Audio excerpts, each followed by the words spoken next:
Assalamualaikum warahmatullahi ta'ala wabarakatuh. Alhamdulillahirabbil alamin. Wassalatu wassalamu ala asrofil anbiya'i wal mursalin wa ala alihi wa ashabihi ajmain, amma ba'du. Anak-anakku sekalian yang senantiasa dicintai oleh Allah Subhanahu wa ta'ala, betapa indahnya ketika Allah sudah mencintai kita. Ketika Allah sudah cinta kepada kita, ketika Allah sudah ridho kepada kita, apapun yang kita lakukan, apapun yang kita inginkan, jangankan hal yang kecil, dunia dan seisinya pun, ketika Allah sudah mencintai kita, Dia akan tunduk. Lalu salah satu ciri orang yang dicintai oleh Allah Subhanahu wa ta'ala bagaimana? Yaitu salah satu tanda bahwa dia dicintai oleh Allah Subhanahu wa ta'ala, dia senantiasa menjauhi segala larangan-larangan Allah Subhanahu wa ta'ala dan senantiasa selalu mendekatkan diri kepada Allah Subhanahu wa ta'ala dimanapun dia berada, baik itu dilihat oleh orang lain ataupun tidak dilihat oleh orang lain. Anak-anakku sekalian, lalu sekarang pertanyaannya, kenapa hidup kita selalu susah? Kenapa hidup kita selalu banyak masalah? Kenapa hati kita merasa selalu tidak tenang? Jawabannya adalah karena kita selalu menjauh dari Allah Subhanahu wa ta'ala. Allah itu sebenarnya sangat rindu kepada hamba-hambanya yang senantiasa di malam harinya dia menedahkan tangan. Allah rindu kepada hamba-hambanya yang tadinya dekat dia menjauh. Allah itu rindu kepada hamba-hambanya, rindu air matanya, rindu segala-galanya. Jadi Allah itu sebetulnya cinta kepada kita, namun kita sendiri yang menolaknya. Oleh karena itu anak-anakku sekalian, patut bersyukur untuk kalian semua. Setiap harinya, setiap menit, setiap detik kalian senantiasa diawasi oleh Allah Subhanahu wa ta'ala. Kalian senantiasa ada yang memberikan nasihat-nasihat baik. Itu berupa bahwa salah satu ciri Allah Subhanahu wa ta'ala cinta kepada kita semua. Bukankah saat ini kalian sekolah, cita-cita kalian ingin menjadi orang sukses? Nah, pada pembahasan kali ini di materi Lembaga Karakter Center, kita akan membahas masih berkenaan dengan bab kejujuran. Nah, jadi materi yang akan dibahas pada kesempatan ini yaitu tentang sukses karena modal kejujuran. Anak-anakku sekalian, tadi sudah Bapak kirim materi tentang sukses karena modal kejujuran melalui alamat blog. Jadi silahkan kalian baca, kalian amati. Itu semua bukan karena untuk formalitas semata, melainkan Bapak harapkan untuk kalian semua dipahami, kemudian kita terapkan dalam kehidupan kita. Dan itu semua untuk bekal kita nanti ketika kalian semua terjun ke masyarakat. Bapak sering melihat dan menyaksikan untuk anak-anakku sekalian yang sekolah di SMK Teknologi yang memiliki bakat dan keinginan untuk menjadi wirausaha memang cukup besar. Nah, oleh karena itu patut ditanamkan di dalam diri kita, siapa sih yang menjadi motivator kita dalam kegiatan berdagang atau berwirausaha. Sangat sedikit sekali orang-orang di zaman sekarang semangat atau motivasi berdagangnya itu mencontoh perilaku Nabi Shallallahu Alaihi Wasallam.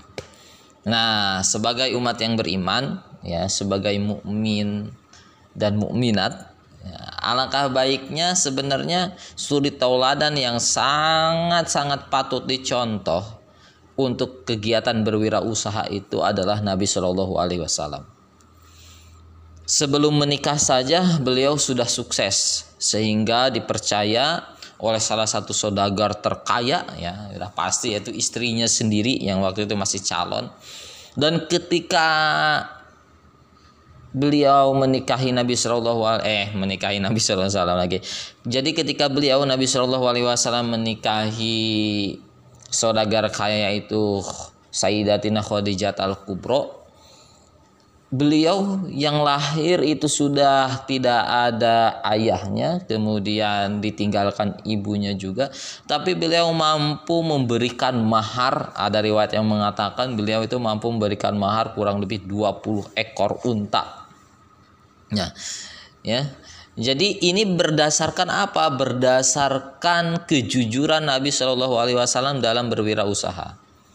Ketika Nabi Shallallahu Alaihi Wasallam berwirausaha itu tidak ada sama sekali orang-orang yang dirugikan, baik kompetitornya, kompetitor itu saingannya ya, baik saingannya, baik semuanya, baik yang membeli itu pun tidak ada yang dirugikan.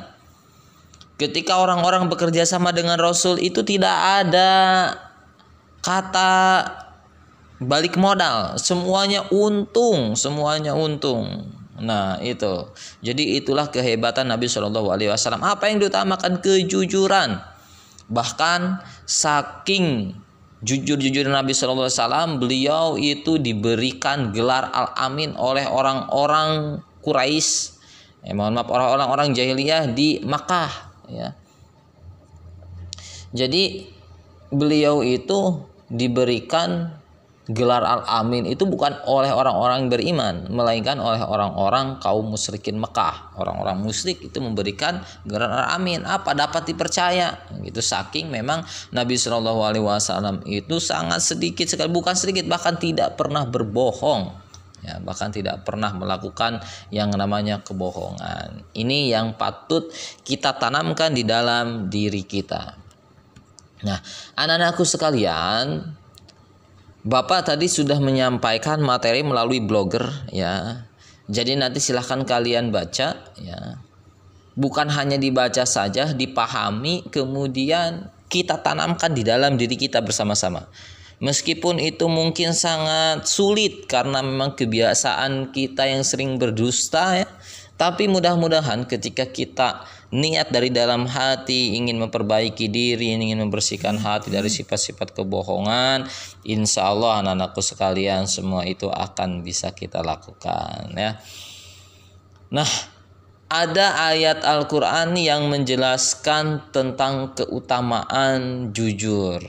Bahwasannya apa? Wahai orang-orang yang beriman, bertakwalah kepada Allah, takut ya. Jadi takutlah kalian kepada Allah, lakukan apa yang diperintahkannya dan jauhi apa yang dilanggar-larangannya. Kemudian apa? Dan berusahalah untuk senantiasa bersama orang-orang yang jujur. Ingat nak, hampir kurang lebih 50%, 60% kebiasaan kita itu tergantung lingkungan. Kalau di sekeliling kita, teman-teman kita, kerabat-kerabat kita, kita bergaul ya bersama orang-orang yang mungkin di situ mohon maaf dalam tanda kutip sering berbohong, maka lama-kelamaan kita itu akan tertular penyakit tersebut. Ada peribahasa mengatakan jika engkau berkumpul bersama orang-orang yang berjualan minyak wangi, maka engkau akan kebagian wanginya.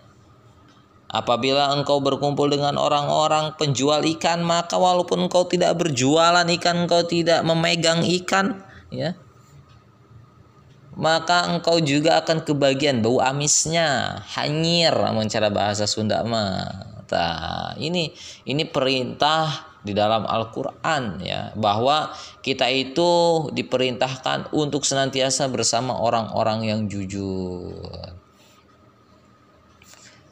Kemudian ada lagi riwayat-riwayat tentang kejujuran. Kejujuran adalah berkah. Nah, kebohongan tidak akan membawa keberuntungan. Nah, jelas. Ini kata Rasul bahwa kejujuran itu jelas membawa berkah. Nah, orang-orang itu ketika bersama orang-orang yang jujur ya. Contoh misalkan ketika kalian itu ditempatkan atau membiasakan berlaku untuk memiliki sifat kejujuran, maka orang-orang di sekeliling kita itu akan merasakan manfaatnya, akan merasakan kenyamanannya. Mau dia menitipkan uang sebanyak apapun, kalau memang di dalam dirinya sudah diutamakan kejujuran, maka orang itu akan percaya. Kenapa orang tidak banyak percaya kepada kita? Karena kita senantiasa kadang sering mengkhianatinya. Ini kata dari Nabi Shallallahu Alaihi Wasallam bahwa kejujuran itu berkah. Sedangkan kebohongan tidak akan membawa keberuntungan. Mau bohongnya kayak apapun itu, ya. Kemudian ada lagi kata Rasulullah, hendaklah kalian bersikap jujur, karena jujur adalah salah satu pintu surga. Anak-anakku sekalian, di dalam diri kita, di dalam benak kita sudah terpikirkan bahwa surga itu nikmat. Ternyata ketika kita ingin mendapatkan surga tidak perlu terjauh-jauh dulu lah. Kita harus mati. Di dunia saja ketika kita dipercaya orang, kita banyak temannya, orang-orang nyaman terhadap kita, kemudian kita bahagia, itu serasa sudah ada di dunia. Ya, kebahagiaan dunia aja begitu hebatnya, apalagi nanti kebahagiaan di akhirat, anak-anakku sekalian. Ya, jadi itu. Jadi kejujuran itu sangat penting, bahwa kata Rasul itu hendaklah kalian bersikap jujur karena jujur itu adalah salah satu pintu surga. Nah, jadi kemudian kalau neraka, apa kita harus ke neraka? Enggak perlu. Di dunia pun kita kalau merasakan kesusahan yang amat sangat, dijauhi teman-teman kita, enggak ada yang menolong, itu serasa kita tuh sudah ada di neraka. Nah, itu adalah gambaran-gambaran. Jadi apapun bentuk yang kita dapatkan di dunia ini, perilaku apapun yang di dunia ini yang kita dapatkan, itu sebenarnya gambaran. Gambaran apa? Gambaran untuk kedepannya setelah kita mati. Gambaran kita berada di neraka, gambaran kita berada di surga. Contoh misalkan ketika kita dijemur di lapangan, panasnya yang amat sangat, sering sekali kita mengatakan bahwa aduh panasnya sama seperti di neraka. Nah, itu anak-anakku sekalian, itu emang gambaran dan belum seberapa. Ketika kita mendapatkan kesulitan di dunia saja, kita sudah merasakan ya Allah pedihnya yang amat sangat, apalagi di nanti di akhirat nanti. Nah, ini jadi hendaklah kalian bersikap jujur karena kejujuran itu adalah salah satu pintu surga. Ya anak-anakku sekalian. Kemudian ada lagi